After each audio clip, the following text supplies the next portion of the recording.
అందరికీ నమస్కారం. మొదటిసారి మా ఛానల్‌ను చూస్తున్నవారైతే సబ్స్క్రైబ్ చేసుకోండి. పక్కనే ఉన్న బెల్ ఐకాన్‌ను క్లిక్ చేయండి. వ్రత, దీక్ష, నియమం అంటే ఏమిటి?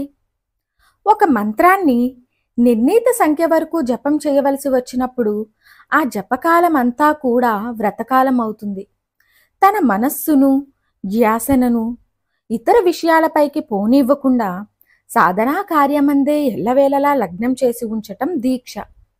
ఈ వ్రతకాలం పూర్తి అగు వరకు మౌనంగాని మితభాష గాని కలిగియుండుట, బ్రహ్మచర్యము, ఏకభుక్తము, భూమిపై పడుకొనుట, ప్రయాణములు చెయ్యకుండుట, క్షౌరము చేయించుకొనకుండుట, సాత్వికాహార సేవనము, 3 వేళలా స్నానం చెయ్యుట, నిర్ణీత కాలమునకు జరుపవలసిన కార్యక్రమములు జరుపుట, దైవధ్యానము, గురుభక్తి, విశ్వాసము అనునవి నియమములు.